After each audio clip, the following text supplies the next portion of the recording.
Loyalam E-PAO tabi Bakutima po Hidrong Susmitana Namitangi Pao Pizari Ahamida Maru headline. Myanmar Yuhar Habana Sokhanlaba Meitei Singna Meeyamgi Mateng Nirakli Mateng Pangnaba Relief Committee Semkhrei Santi Puraknaba Wari Saba Yaukiba Amuko Amadi Fox Put Thadau Inpi Manipurna Thagalakli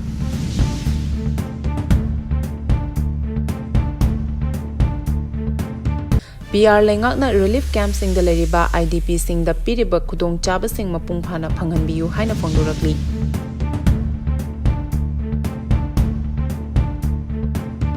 Pau Santona Pijari Myanmar Yuhar Habana Sokhanlaba Meitei Singna Meeyamgi Mateng Nirakli Mateng Pangnaba Relief Committee Semkhrei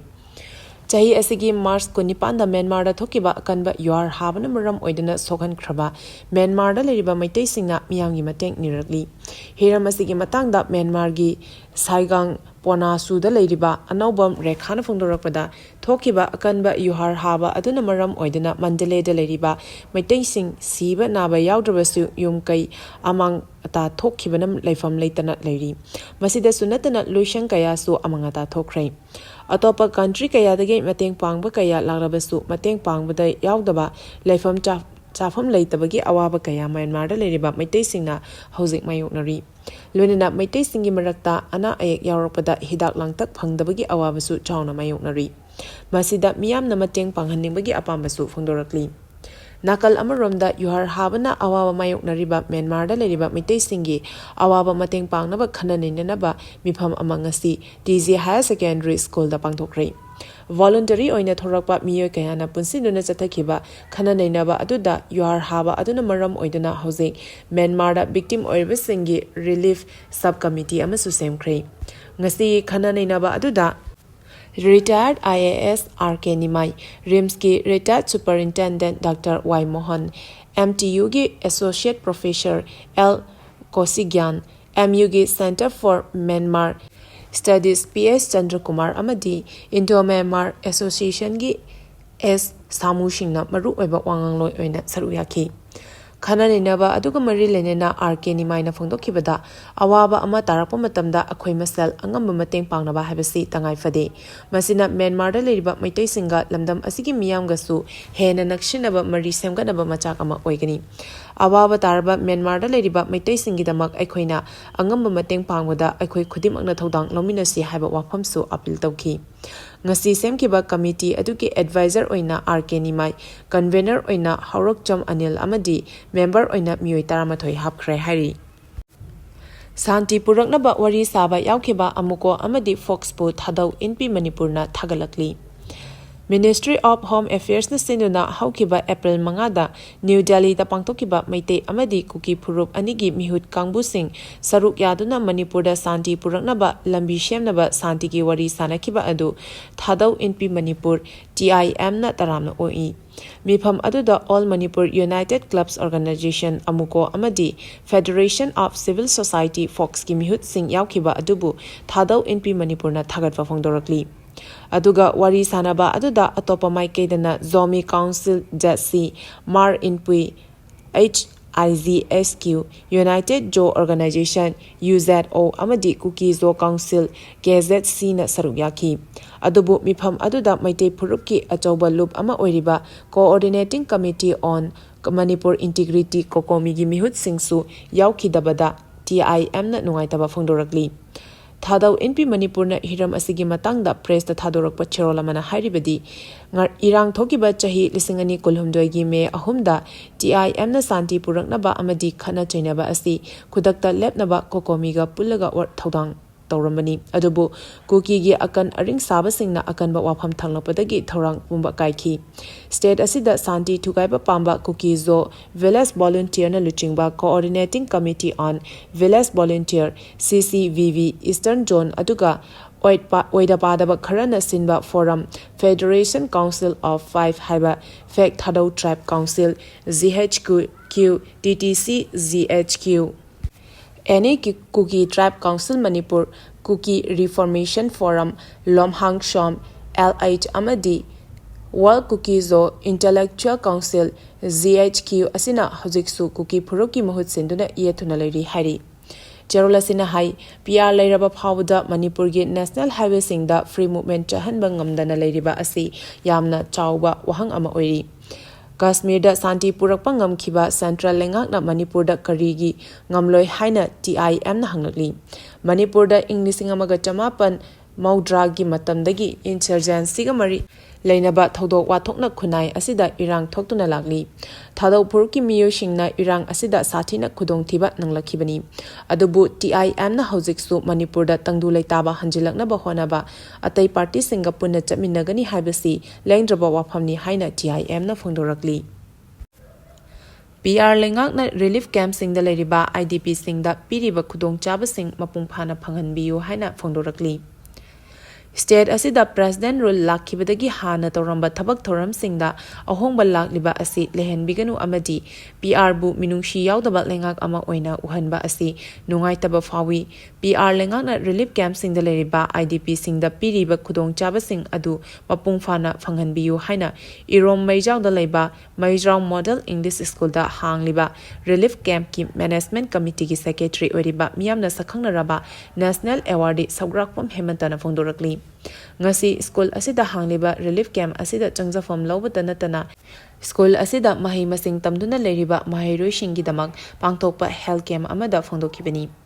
relief camp ꯑꯁꯤꯒꯤ management ꯀꯃꯤꯇꯤꯅ ꯍꯥꯏꯖꯕꯗꯒꯤ Lions club Imphal, golden pride ꯑꯃꯗꯤ ꯁꯤꯡꯖꯃꯩ ꯆꯤꯉꯥꯃꯊꯛ ꯆꯣꯡꯊꯥꯝ ꯂꯩꯀꯥꯏꯗ ꯂꯩꯕ ꯏꯕꯣꯌꯥꯏꯃ hospital ꯑꯦꯟড research ꯁꯦꯟꯇꯔꯒ ꯄꯨꯟꯅ ꯈꯨꯠꯁꯝꯅꯗꯨꯅ relief camp ꯑꯁꯤꯒꯤ ꯃꯍꯩꯔꯣꯏ 190ꯕꯨ ꯍꯛꯊꯦꯡꯅꯅ ꯌꯦꯡꯁꯤꯟꯈꯤ꯫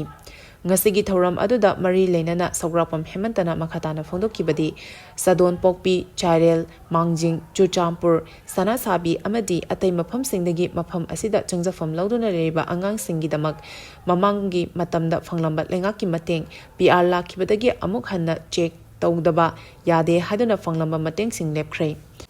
ꯃꯗꯨꯅ ꯑꯃꯨꯛ ꯍꯟꯅ ꯐꯪꯈꯤꯒꯗ꯭ꯔꯥ ꯐꯪꯂꯣꯏꯗ꯭ꯔꯥ ꯈꯟꯗꯨꯅ ꯂꯩꯔꯤꯉꯩ ꯆꯩꯔꯛꯇ ꯃꯐꯝ ꯑꯁꯤꯗ ꯂꯩꯔꯤꯕ ꯑꯉꯥꯡ 10 ꯍꯦꯟꯅ ꯄꯨꯂꯞ ꯅꯥꯁꯤꯜꯂꯛꯄꯗꯒꯤ ꯃꯦꯅꯦꯖꯃꯦꯟꯠ ꯀꯃꯤꯇꯤꯅ ꯆꯦꯟ ꯆꯣꯡꯗꯨꯅ ꯍꯥꯏꯔꯤꯕ ꯍꯦꯜꯊ ꯀꯦꯝꯞ ꯑꯁꯤ ꯄꯥꯡꯊꯣꯛꯄꯅꯤ ꯍꯥꯏꯈꯤ꯫ ꯃꯁꯤꯒ ꯂꯣꯏꯅꯅ PR ꯂꯥꯛꯄꯗꯒꯤ ꯍꯣꯡꯂꯛꯂꯤꯕ ꯁꯤꯁꯇꯦꯝ ꯑꯁꯤ ꯑꯊꯨꯕꯗ ꯃꯄꯨꯡ ꯐꯥꯕ ꯁꯤꯁꯇꯦꯝ ꯑꯃ ꯑꯣꯏꯍꯟꯗꯨꯅ ꯔꯤꯂꯤꯐ ꯀꯦꯝꯞꯁꯤꯡꯗ ꯂꯩꯔꯤꯕ IDPꯁꯤꯡꯗ ꯄꯤꯔꯤꯕ ꯈꯨꯗꯣꯡꯆꯥꯕꯁꯤꯡ ꯃꯄꯨꯡ ꯐꯥꯅ ꯐꯪꯍꯟꯕꯤꯌꯨ꯫ ꯃꯗꯨ ꯅꯠꯇꯅ PR ꯂꯩꯉꯥꯛꯄꯨ ꯃꯤꯅꯨꯡꯁꯤ ꯌꯥꯎꯗꯕ ꯂꯩꯉꯥꯛ ꯑꯃꯒꯨꯝ ꯎꯍꯟꯕ ꯑꯁꯤ ꯅꯨꯡꯉꯥꯏꯇꯦ ꯍꯥꯏꯗꯨꯅ ꯂꯩꯉꯥꯛꯀꯤ ꯄꯨꯛꯅꯤꯡꯁꯨ ꯆꯤꯡꯁꯤꯜꯂꯛꯂꯤ꯫ ꯄꯥꯎꯒꯤ ꯃꯔꯛ ꯊꯠꯅ ꯂꯣꯌꯥꯂꯝ E-PAO ꯇꯥꯕꯤꯔꯤꯕ ꯈꯨꯗꯤꯡꯃꯛꯅ ꯆꯦꯅꯦꯜ ꯑꯁꯤꯕꯨ ꯅꯨꯡꯁꯤꯕꯤꯗꯨꯅ ꯂꯥꯏꯛ ꯑꯃꯗꯤ ꯁꯕꯁꯀ꯭ꯔꯥꯏꯕ ꯇꯧꯕꯤꯗꯨꯅ ꯁꯕꯁꯀ꯭ꯔꯥꯏꯕꯔ ꯃꯁꯤꯡ ꯍꯦꯟꯒꯠꯍꯟꯕꯗ ꯑꯗꯣꯝꯁꯨ ꯃꯇꯦꯡ ꯄꯥꯡꯕꯤꯌꯨ꯫ ꯗ꯭ꯔꯒꯀ ꯀꯣꯟꯅꯅ ꯅꯨꯄꯤ 2 ꯐꯥꯔꯦ꯫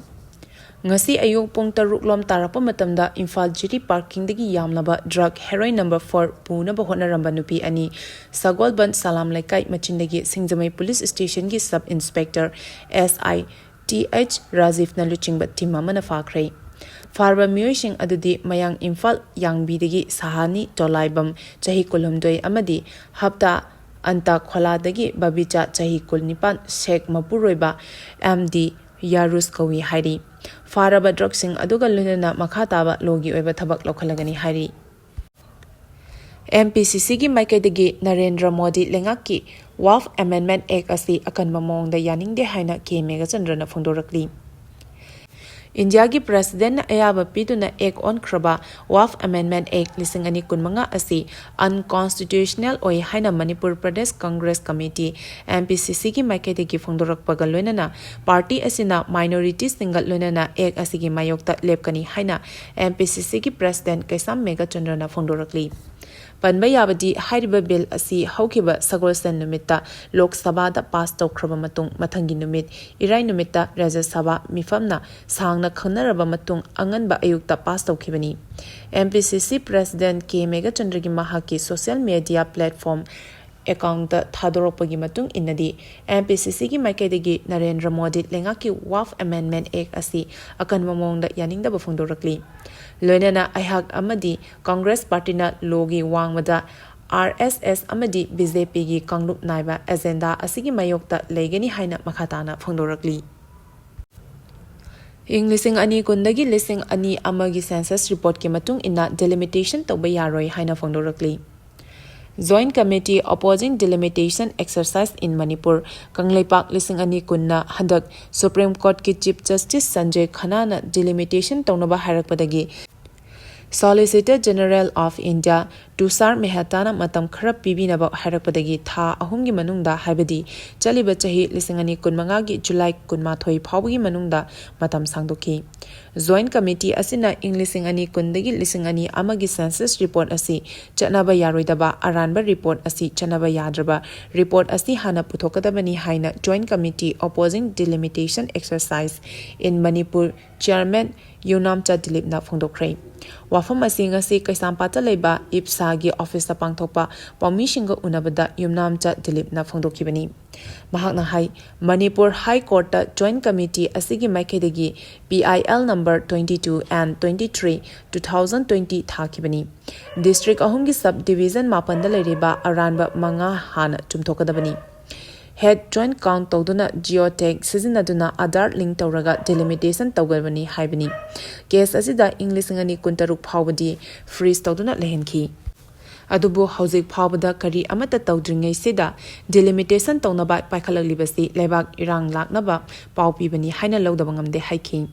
Mahakna makhatana pawmishing da phongdokhibada hiram asigi matangda miyamna support tawbiduna akhang ahaisingda leiramba documents sing puthokpiduna support tawbina ba haizakhi. Loinana Joint Committee asina mathau tarabadi Supreme Court ta phawba changsingani. Case asida hanadagi mateng pangbirakpa gum handaki asida su pangani haibagi thajaba thamjari haina su phongdokhi. Board na prescribe tawdaba mapalamgi lyric sing namduna tamhanbana maraibak maramdam nungsibagi ithil adu hanthahle haina MSF na phongdorakli.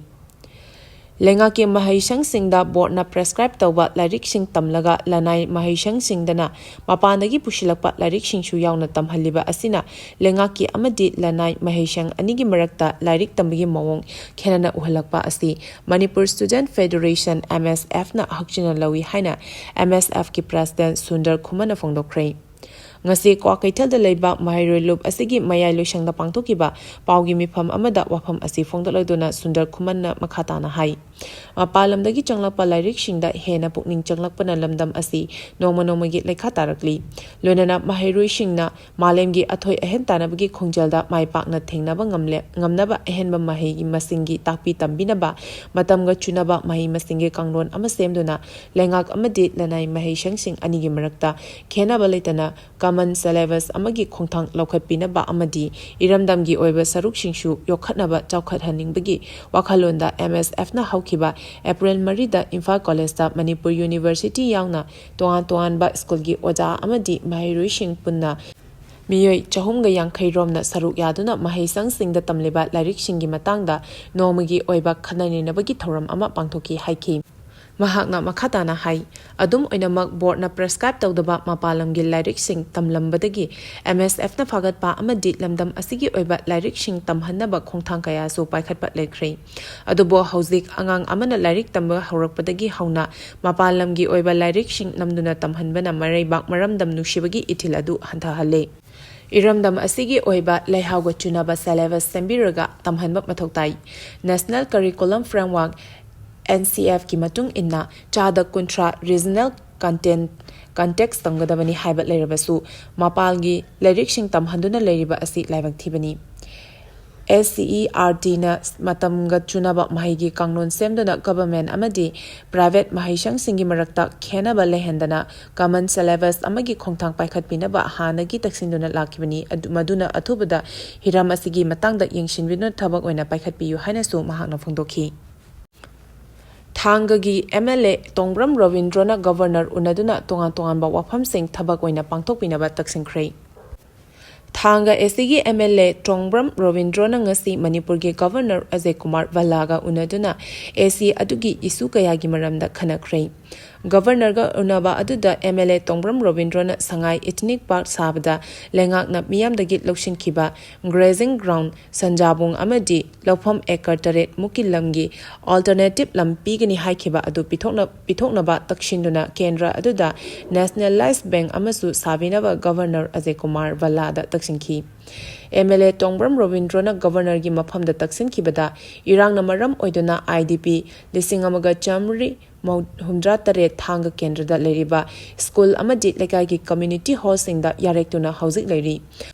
Maram asina IDP sing leinaba fabricated house sabinaba mamang ꯃꯃꯥꯡꯒꯤ ꯂꯩꯉꯥꯛ ꯂꯩꯔꯤꯉꯩ ꯃꯇꯝꯗꯁꯨ ꯇꯛꯁꯤꯟꯗꯨꯅ ꯂꯥꯛꯈꯤꯕ ꯑꯗꯨ ꯊꯕꯛ ꯑꯣꯏꯅ ꯑꯣꯟꯊꯣꯛꯂꯝꯗꯕꯗꯒꯤ ꯃꯇꯥꯡꯗꯁꯨ ꯒꯕꯔꯅꯔꯗ IDPꯁꯤꯡ ꯂꯩꯅꯕ ꯐꯦꯕ꯭ꯔꯤꯀꯦꯇꯦꯗ ꯍꯥꯎꯁ ꯁꯥꯅꯕ ꯇꯛꯁꯤꯟꯈꯤ ꯂꯣꯏꯅꯅ ꯀꯛꯆꯤꯡꯒꯤ SP ꯄ꯭ꯔꯤꯌꯥꯗꯥꯁꯅꯤ ꯑꯩꯍꯥꯛꯀꯤ ꯂꯣꯏꯅꯕꯤ ꯑꯣꯏꯔꯕꯁꯨ ꯒꯕꯔꯃꯦꯟꯠꯀꯤ ꯁꯔꯚꯤꯁꯇ ꯂꯩꯕꯅꯤ ꯃꯍꯥꯛꯀꯤ ꯊꯕꯛꯀꯤ ꯄꯣꯁꯇꯤꯡꯒꯤ ꯃꯇꯥꯡꯗ ꯔꯥꯖꯅꯤꯇꯤꯒꯤ ꯆꯌꯦꯠꯅꯕ ꯀꯔꯤꯁꯨ ꯂꯩꯇꯦ ꯒꯕꯔꯅꯔꯅ ꯄꯤꯔꯛꯄ ꯄꯣꯁꯇꯤꯡꯗ ꯑꯊꯤꯡꯕ ꯂꯩꯇꯦ ꯍꯥꯏꯅꯁꯨ ꯐꯣꯡꯗꯣꯛꯂꯝꯈꯤ ꯍꯥꯏꯔꯤ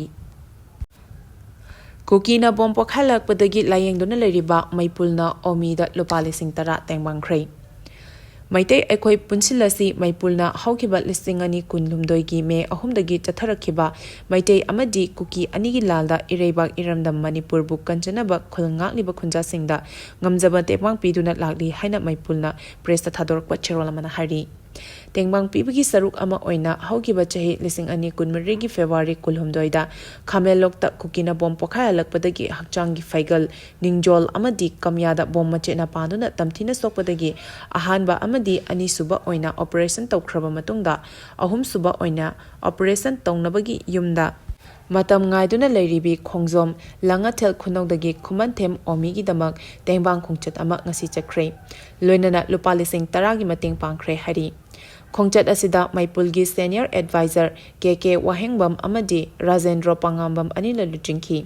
ꯂꯣꯏꯅꯅ ꯕꯣꯕꯣ ꯈꯨꯟꯗ꯭ꯔꯥꯛꯄꯝ ꯑꯦꯗꯃꯤꯟ ꯁꯨꯔꯦꯁ ꯈꯥꯡꯉꯦꯝꯕꯝ ꯅꯦꯄꯣꯂꯤꯌꯟ ꯐꯩꯔꯣꯏꯖꯝ ꯁꯪꯒꯤꯇꯥ ꯈꯣꯏꯔꯣꯝ ꯑꯃꯗꯤ ꯖꯣꯏꯃꯇꯤ ꯏꯔꯣꯝꯁꯨ ꯁꯔꯨꯛ ꯌꯥꯈꯤ ꯍꯥꯏꯔꯤ ꯄꯥꯎꯒꯤ ꯃꯔꯛ ꯊꯠꯅ ꯂꯣꯌꯥꯂꯝ E-PAO ꯇꯥꯕꯤꯔꯤꯕ ꯈꯨꯗꯤꯡꯃꯛꯅ ꯆꯦꯅꯦꯜ ꯑꯁꯤꯕꯨ ꯅꯨꯡꯁꯤꯕꯤꯗꯨꯅ ꯂꯥꯏꯛ ꯑꯃꯗꯤ ꯁꯕꯁꯀ꯭ꯔꯥꯏꯕ ꯇꯧꯕꯤꯗꯨꯅ ꯁꯕꯁꯀ꯭ꯔꯥꯏꯕꯔ ꯃꯁꯤꯡ ꯍꯦꯟꯒꯠꯍꯟꯕꯗ ꯑꯗꯣꯝꯁꯨ ꯃꯇꯦꯡ ꯄꯥꯡꯕꯤꯌꯨ ꯑꯔꯣꯏꯕꯗ ꯃꯔꯨꯑꯣꯏꯕ ꯄꯥꯎ ꯑꯃꯨꯛꯀ ꯍꯟꯅ ꯄꯤꯖꯔꯤ ꯃ꯭ꯌꯥꯟꯃꯥꯔꯗ ꯌꯨꯍꯥꯔ ꯍꯥꯕꯅ ꯁꯣꯛꯍꯜꯂꯕ ꯃꯩꯇꯩꯁꯤꯡꯅ ꯃꯤꯌꯥꯝꯒꯤ ꯃꯇꯦꯡ ꯅꯤꯔꯛꯂꯤ ꯃꯇꯦꯡ ꯄꯥꯡꯅꯕ ꯔꯤꯂꯤꯐ ꯀꯃꯤꯇꯤ ꯁꯦꯝꯈ꯭ꯔꯦ ꯁꯥꯟꯇꯤ ꯄꯨꯔꯛꯅꯕ ꯋꯥꯔꯤ ꯁꯥꯕ ꯌꯥꯎꯈꯤꯕ ꯑꯃꯨꯀꯣ ꯑꯃꯗꯤ ꯐꯣꯛꯁꯄꯨ ꯊꯥꯗꯧ NP ꯃꯅꯤꯄꯨꯔꯅ ꯊꯥꯒꯠꯂꯛꯂꯤ PR ꯂꯩꯉꯥꯛꯅ ꯔꯤꯂꯤꯐ ꯀꯦꯝꯞꯁꯤꯡꯗ ꯂꯩꯔꯤꯕ IDPꯁꯤꯡꯗ ꯄꯤꯔꯤꯕ ꯈꯨꯗꯣꯡꯆꯥꯕꯁꯤꯡ ꯃꯄꯨꯡ ꯐꯥꯅ ꯐꯪꯍꯟꯕꯤꯌꯨ ꯍꯥꯏꯅ ꯐꯣꯡꯗꯣꯔꯛꯂꯤ ꯃꯇꯥꯡ ꯑꯁꯤꯗ ꯂꯣꯌꯥꯂꯝ E-PAOꯅ ꯅꯨꯃꯤꯗꯥꯡꯒꯤ ꯄꯥꯎ ꯄꯤꯕ ꯂꯣꯏꯖꯔꯦ ꯇꯥꯕꯤꯔꯤꯕ ꯈꯨꯗꯤꯡꯃꯛꯄꯨ ꯑꯃꯨꯛꯀ ꯍꯟꯅ ꯈꯨꯔꯨꯝꯖꯔꯤ